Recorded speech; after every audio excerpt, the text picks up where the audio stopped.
What if every day started the same way? Same sunrise, same shoreline, same damn hangover, and every attempt to escape ended with a bullet in your head and no memory of how you got in such a mess. Okay.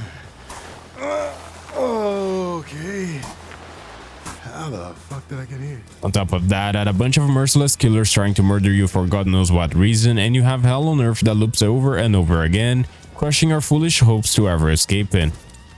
That is the first taste Deathloop, a frenetic assassination sandbox, offers us, as it forces you to fend for yourself with zero explanations provided. Made by Arkane Studios, also known as the developers behind legendary games like Dishonored 1 and 2, the game drops you in drunken confusion, guided only by cryptic floating text, and immediately being hunted like a rat in a maze with seemingly no one on your side. That is how life rolls in Black Reef, a frigid retrofuturistic island masquerading as a groovy playground, built by a collective of mad scientists, artists, and hedonists chasing immortality through a temporal experiment gone rogue. But the fireworks and parties that set the night ablaze aren't all there is to it, as Black Reef is not only a lawless land, but a place where time rewinds itself endlessly with every sunrise due to an anomaly that prevents time from progressing further than a single day. The result is a world where death has no weight, memories blur together, mistakes inevitably vanish each cycle, and consequences are naught but a myth. Unless the man himself, Coach, also known by his alias the Captain. For him, the second effect of every death never fades, which is precisely why he wants to break the loop so badly, even if he has to give up a few of his infinite lives for it to happen. Oh, lady, I have no idea. Oh, shit, that's not good. You just hurry up already?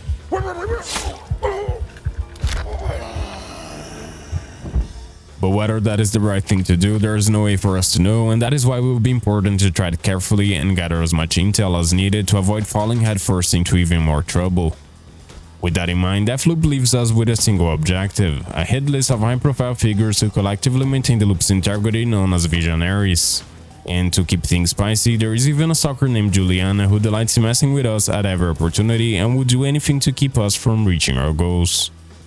It's a deadly game of chess with rules you uncover as you go, where trial and error are essential to piece together a plan that will allow us to eliminate the 8 Visionaries and somehow escape the inescapable.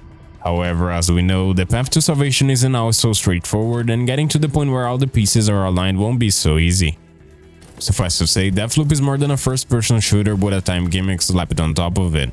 It's a game that challenges you to stay focused, analyze the information you're given, and avoid going insane in the process, with even a hint of multiplayer chaos sprinkled in, cause why not?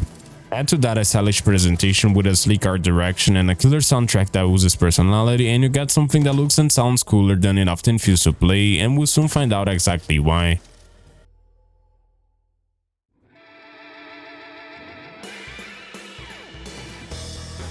After the dust begins to settle, we are left stranded on a beach in the middle of nowhere with a mouthful of sand and little more than a bunch of questions that no one seems eager to sit down and talk to us about like civilized people.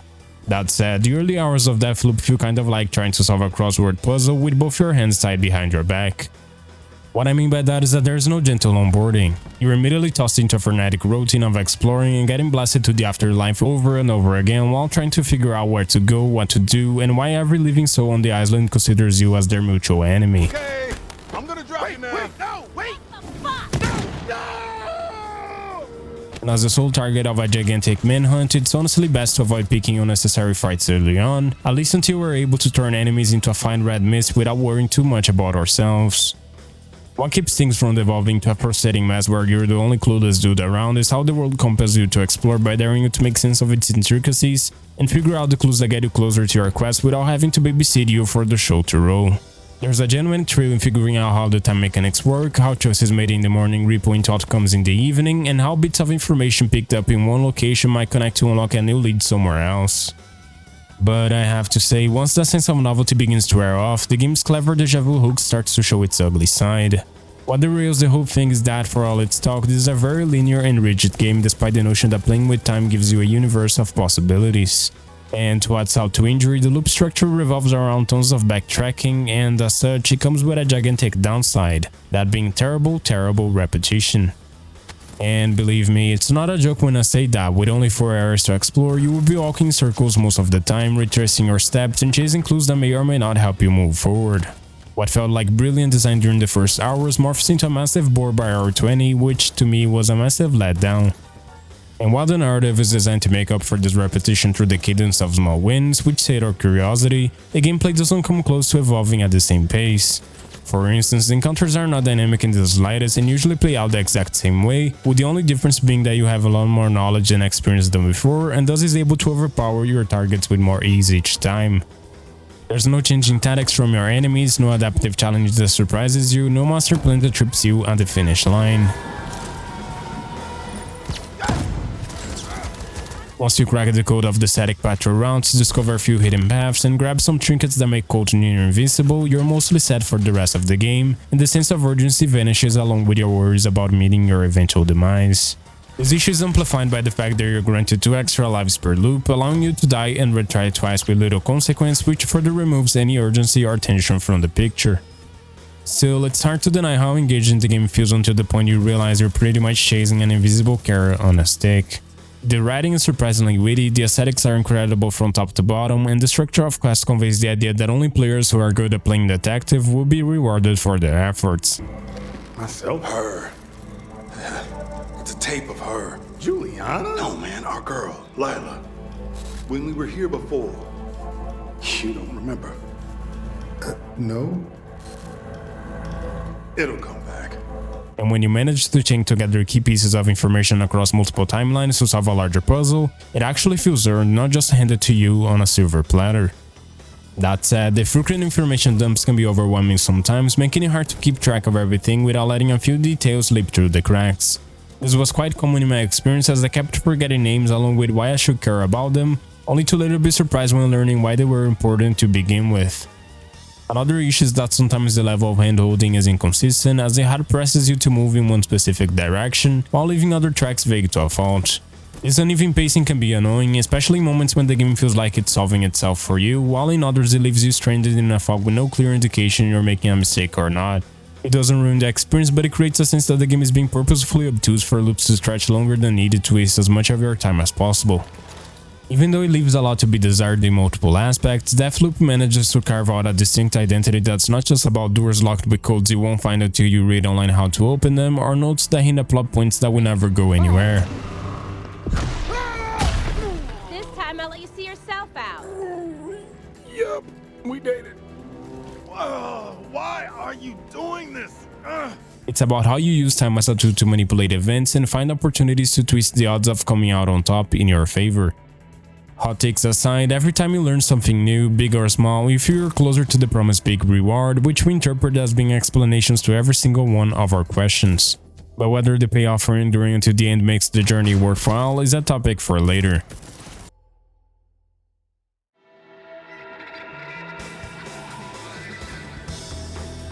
If you went on vacation and landed on a desolate island only to find out everyone there wanted to bleed you dry, you would probably do what Cold does. Shoot back while adding whatever you can to your arsenal to improve your odds of survival. As stated before, that's the basic rhythm of Deathloop, a game that wraps its combat and exploration around a ticking clock and dares you to turn chaos into control while wishing best of luck to you and do your worst. To that end, early on you're given a handful of tools to get kicking. A sharp machete for handling foes intimately, a scrappy SMG that gets the job done, and the hack magic, a handy gadget that, despite the silly name, lets you sabotage turrets and sensors, turning them against your enemies or disabling them altogether. There are moments when all you need to do is whip out this device, aim at some antennas, and suddenly you can infiltrate the enemy lines completely unnoticed. The best part is that you can do it all remotely as long as you're within range for the signal to reach the device you're targeting.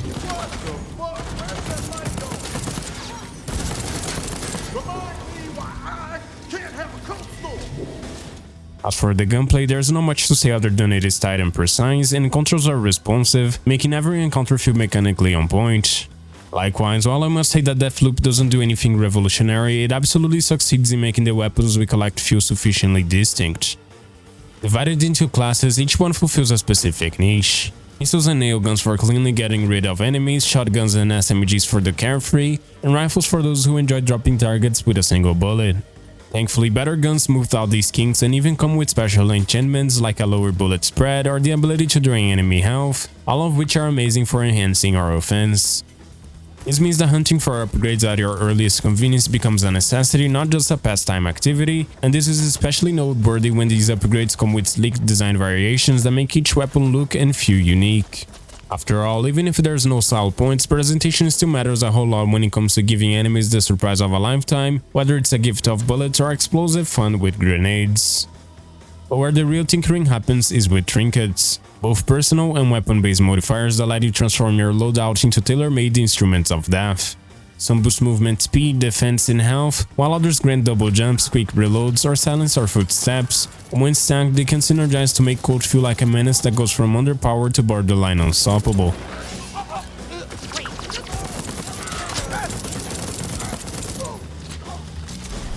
As is to be expected, better guns also have more trinket slots, giving you even more reason to hunt these fancier trophies. In general, various playstyles are supported, allowing players to play however they want without worrying about rigid constraints.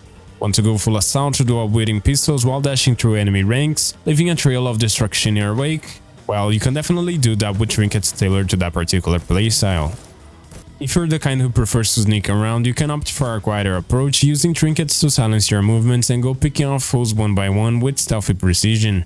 And despite the game being more ranged focused, even melee combat can shine if you pick trinkets that let you close the distance between enemies at a lightning pace, dashing in and out like a bull, trampling anyone who dares to step up. Speaking of enhancements, when you're tired of slaying enemies the old-fashioned way, it's time to reignite the spark with a healthy dose of reality-bending trickery that works just like magic for a change of pace. That being said, the game's bread and butter lies in its slabs, which are essentially mystic apparels that attach to our arm and grant us superpowers like teleportation, invisibility, telekinesis, and so on. These so-called slabs are held by the island's 8 visionaries, and once unlocked, they can be upgraded with highly useful perks by killing them again in another loop, which adds to the purpose of going back for another visit after you have already slain them once. When used to their max potential, slabs let you warp past security systems, toss the unsuspecting off a roof, and vanish without leaving a single trace behind. If ignored, you'll be missing out on some useful to have bonuses that are core to the experience, can aid you immensely even mid-combat, and never stop being useful. You can mix and match up to 2 at once, which gives us just the right amount of flexibility to keep things interesting even after dozens of hours of continuous gameplay. And about the visionaries, I must say they aren't your run-of-the-mill bullet sponges. They're elite enemies armed to the teeth and backed by a small army of Eternalists, as they are called, that will happily throw themselves at you like cannon fodder. Not to mention their bases are usually death traps layered with trip mines, laser cameras, auto turrets, and arrow choke points that turn even a well-planned infiltration into a game of whack-a-mole. But what makes them stand out isn't just the firepower at their fingertips. It's that each visionary demands a specific strategy to tackle, and uncovering the exact moment they let the guard down takes a lot of trigger discipline to avoid alerting half the map to your presence. Knowing this, just because you're packing a juiced up shotgun or an extra lethal pair of pistols along with an ability that lets you go berserk, that doesn't mean bulldozing through waves of enemies is a smart idea. Fact is, although the game allows you to play however you want, sometimes key intel is harder to obtain as alarms blare and enemies descend like vultures to try and neutralize you. On the flip side, keeping a low profile tends to be more rewarding in first runs than mindlessly charging in like a murder hobo only to be forced to try again, which is pretty much counterproductive despite sounding like the ideal tactic. That said, limited enemy variety and the lack of curveball tactics make the AI feel predictable and often lackluster. Enemies tend to line up to eat your shots, reload without seeking cover, almost never try to flank you, leaving encounters feeling a bit too easy and simplistic, ultimately taking away from the dynamic tense experience the game sets up early on. You really don't need to be an aim god to breeze through hordes of enemies, given that they're dumb and self-sabotaging to the point of even blowing up their own allies, among many other such antics. Nevertheless, these aren't huge issues in the grand scheme, as the game still manages to find its rhythm, but I do acknowledge that these flaws can be deal breakers for some players. Without sugarcoating it, if advanced strategy and challenging confrontations are big priorities for you, these shortcomings will definitely be extremely hard to overlook.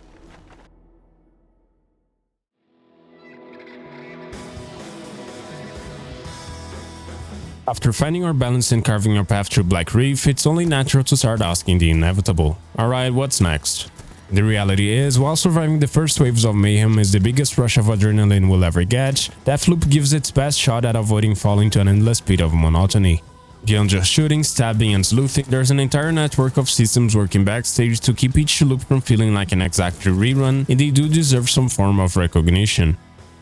First up is the way Deathloop handles the time mechanics. As it happens, the passage of time isn't tied to a ticking clock you can race against or manipulate at will, and instead each district advances naturally from morning to evening following each visit. In that vein, what changes isn't just the lighting, but the varied behaviors and availability of characters, leading to vastly different opportunities depending on when you decide to show up. The enemies change positions, security measures might ramp up or loosen, and entire buildings might open or close randomly or based on seemingly small choices you made earlier in the day. However, it's worth noting that when inside a region, time won't progress any further until you're done exploring. This is a nice middle ground that gives players the illusion of urgency without limiting how much can be done at any given moment, with hard fail states or a looming stopwatch that punishes exploration. A malleable system that nudges you to think ahead but doesn't demand strict functionality, being more like a quiet act to play performed daily across the island, never quite the same way twice. In short, this means that functionally we have a total of 16 slightly different areas to explore instead of just the 4 I mentioned earlier. Moving on, next up is the infusion system, which lets you permanently bind weapons, labs, trinkets, and upgrades to code across loops by spending residuum, a sort of sci-fi currency harvested from shiny environmental objects that you couldn't miss if you wanted. Without it, every death would result in a full reset, and unlike most roguelikes, here you at least get a chance to protect some of the valuables you have collected, which I can sincerely appreciate.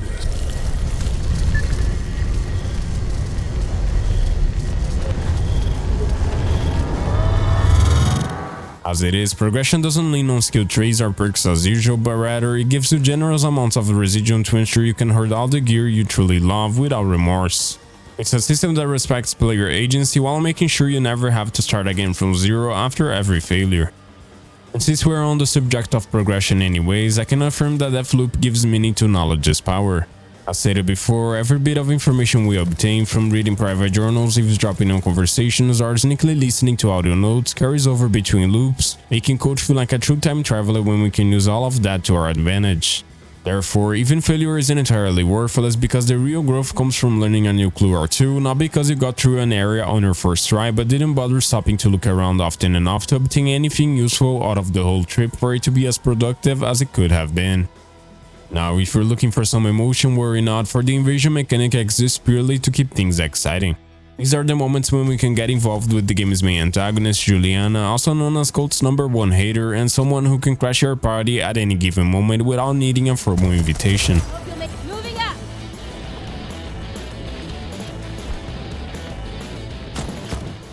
Big gun.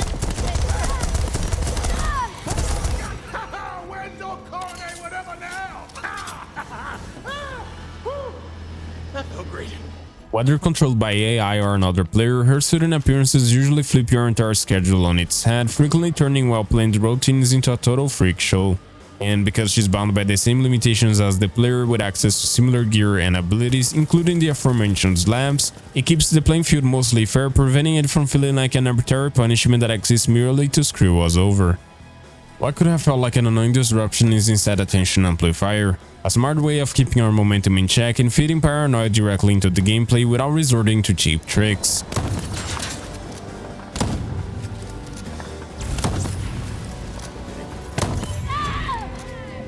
These encounters are actually quite fun and generally create moments where you're most engaged with the game's mechanics, given that Julian is pound for pound even meaner than Coach.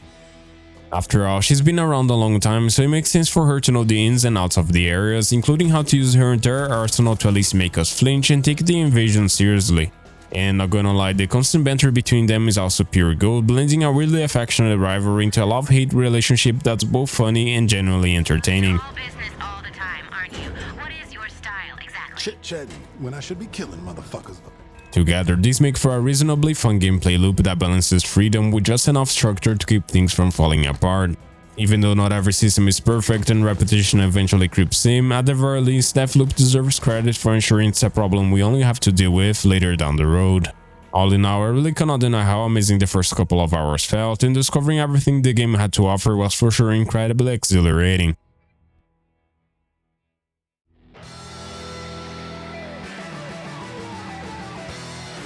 There's a point in Deathloop where the sheen starts peeling off the surface and it gets clear that the machine underneath, while shiny, isn't built to run forever. The thrill of the first few hours chasing clues, outsmarting enemies, being stalked by a maniac does eventually give way to too much familiarity, and not in a way that feels great.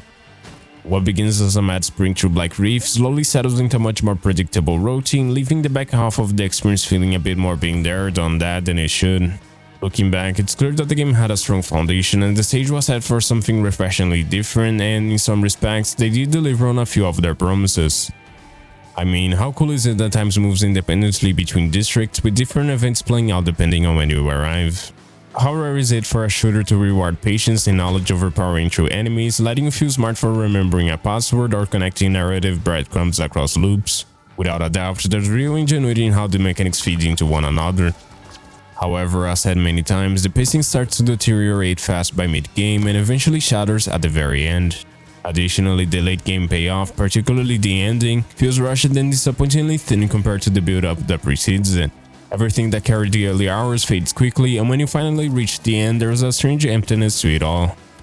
So many unanswered questions, so little closure, and a hands-off finale that refuses to engage with the very mysteries it spent hours teasing. Straight up, why don't the opposing characters tell Cole the reason why wanting to break the loop is a mistake? Second, why does he end up right back where he started after putting in so much effort to escape? And arguably the most important of all, what was the purpose of this whole thing? Were the visions, the cryptic texts purely for show the entire time?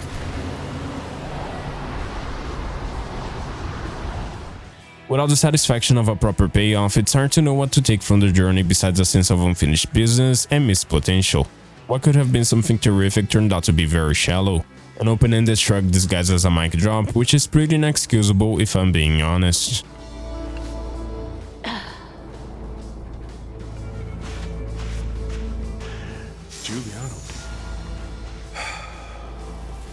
When it comes to the broader picture, fans of shooters with engaging mechanics will probably find a lot to love here, at least for a good while. That was your best? But players who expect sustained momentum, evolving challenges, or a truly mind-blowing story might come away feeling like the game sold them on way more than it could ultimately deliver. So all in all, Deathloop is a stylish game with a fantastic premise that just doesn't stick the landing despite its many good intentions. It's worth diving into if you're looking for something different and you're willing to forgive some repetition and a painfully underwhelming conclusion. In any case, if you're looking for a game you can sink a couple of hours into, you'll probably still walk away satisfied. For more reviews like this one, consider subscribing, or if you prefer, check out the written version of my content via the link in the pinned comment down below for a spoiler-free experience. Also, liking and sharing the video is very much appreciated, and feel free to leave a comment as well if you want. I always read everything, and your feedback's what helps me improve. Anyhow, I really hope to catch you in the next one. Until then everyone, please take care.